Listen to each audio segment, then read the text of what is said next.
ఈడిమట్ల village. ఏ parliament sir?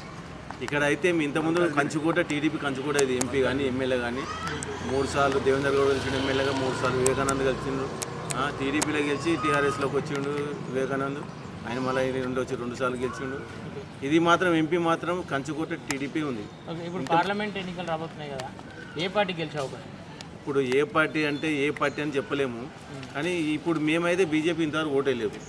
ఈసారి బీజేపీకి వేసి ఎంపీగా గెలిపిద్దామని చూస్తున్నాం. అంటే ఎందుకు? ఈటెల రాజేందర్ ఈసారి చూడాలి, కొత్తగా చూడాలి కదా. ఇప్పుడు టీడీపీ లేదు, ఇక్కడ కాంగ్రెస్ చూసినాము, టీఆర్ఎస్ చూసినాము. TRS లేనేది MP.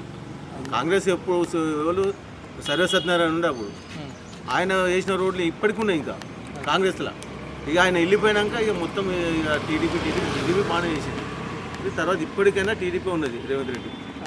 ఇప్పుడు నిన్న డిక్లేర్ అయింది కాబట్టి ఇప్పుడు ఎలక్షన్లో ఇప్పుడు ఏది గెలుస్తుందంటే నేనైతే ఇంతకుముందు టీడీపీ వేసిన, ఇప్పుడు బీజేపీ వేద్దామని చూస్తున్నాను. అంటే రాష్ట్రంలో కాంగ్రెస్ ఉంది కదా, కాంగ్రెస్ ప్రభావం ఉండి ఇక్కడ కాంగ్రెస్ గెలిచే అవకాశం ఉంది అంటే? చాలా రాష్ట్రాలలో ఉన్నాయి, కాంగ్రెస్ ఉన్నది, బీజేపీ ఉన్నది. బీజేపీ ఉన్న రాష్ట్రాల్లో కాంగ్రెస్ గెలిచింది, కాంగ్రెస్ ఉన్న బీజేపీ గెలిచింది అని. ఇప్పుడు ఉన్నది ఏపీలో వాళ్ళు గెలుస్తారు. ఇప్పుడు ఈడవి ఆ పార్టీ ఉన్నప్పుడు ఇది గెలుస్తుంది, ఇది గెలిచినప్పుడు అది గెలుస్తుంది.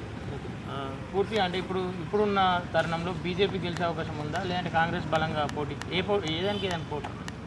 కాంగ్రెస్లో గుద్దులాట కోట్లాటలు పంచాయతీలు ఉన్నాయి, బీజేపీ లేదు ఇట్లా. ఎందుకంటే నేనైతే బీజేపీ కాదు క్యాండిడేట్ ఉంది, మేము అయితే బీజేపీ, మేము టీడీపీ పక్క.